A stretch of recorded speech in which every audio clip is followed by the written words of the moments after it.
Olá, seguidores, tudo bem? Sejam muito bem-vindos a mais um Minuto da Quinta. Essa nossa semana é jurídica e é dedicada a direito do consumidor. Um assunto que eu quis trazer para vocês é como é que o consumidor pode se defender em juízo, ou seja, quando ele não consegue um acordo, seja através dos meios administrativos, seja através de um diálogo com o fornecedor, ele pode entrar tanto individualmente quanto coletivamente. Nesse sentido, individualmente, ele pode contratar um advogado caso a causa exceda 20 salários mínimos. E aí, no caso, esse advogado, ele defende, ele vai, na verdade, fazer uma petição, pedir a tutela jurisdicional, e essa tutela individual, ela pode ser tanto inibitória, ou seja, inibitória ainda não ocorreu o fato, mas tudo leva a crer que se esse acidente, por exemplo, de consumo, ou esse produto ou serviço inadequado tenha dado algum tipo de mazela ou venha a dar algum tipo de prejuízo ao consumidor, que antes que isso ocorra, possa ser expedida uma tutela inibitória para inibir o fato, ou pode ser na verdade, ação cujo objetivo é repreender um fato que já tenha ocorrido.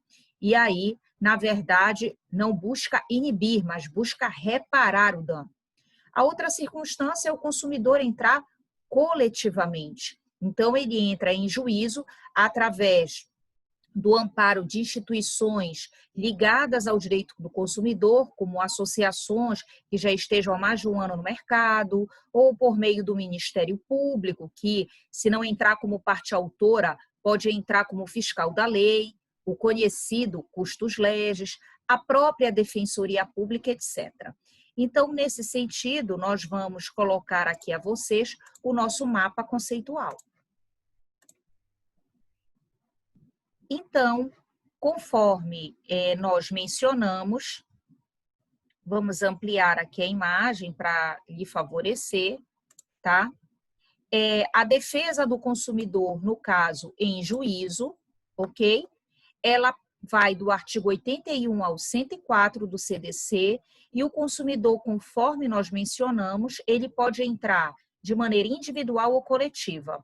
Ele pode pedir a tutela inibitória para prevenir um dano ou pedir tutela reparatória se o fato ou dano já ocorreu. Quando nós falamos em situação do consumidor entrar na justiça de modo coletivo, temos que diferenciar que coletivamente pode ser o direito difuso, que é o direito coletivo, também pode ser chamado de direito transindividual ou até um direito de grupo indeterminado de pessoas que passam a ser vítimas ou sofrerem prejuízos em sua relação consumerista. Quando, no caso, também atingir uma determinada categoria.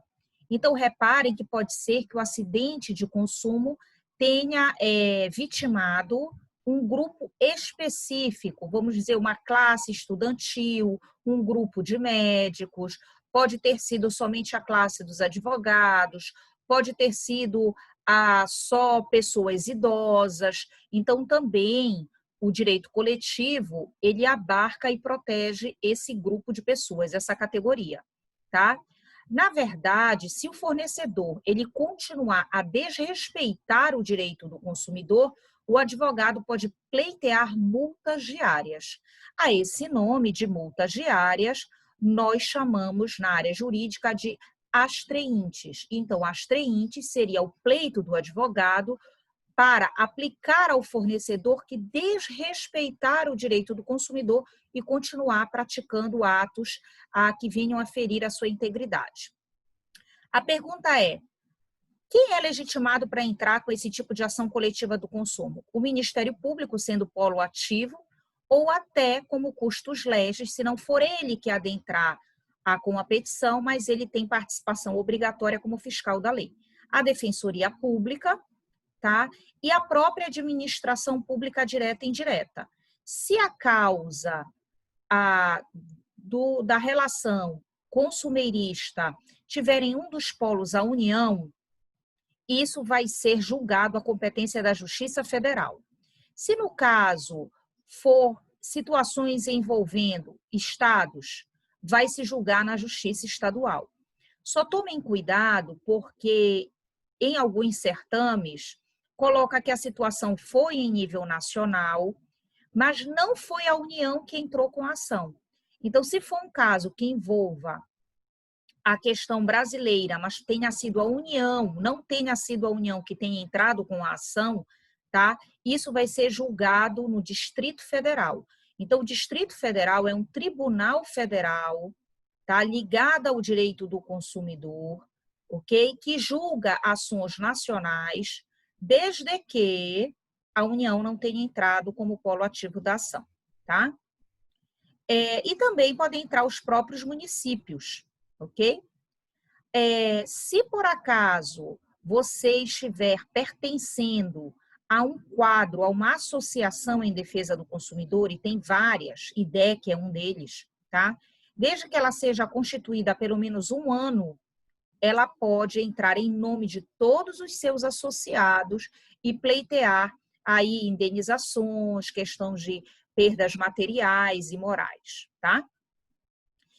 Por fim, quem fica com as custas judiciais? Ou seja, reparem aqui que nós trouxemos que há uma grande observação, tá? Exceto se a ação coletiva estiver imbuída de má-fé, mas a regra geral é que em ação coletiva de consumo não há que ser pago por parte dos consumidores ou de seus representantes as custas judiciais, nem honorários periciais, tá?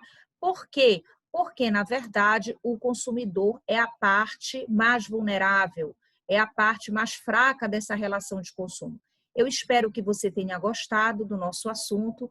Fique sempre conosco. Um grande abraço a todos.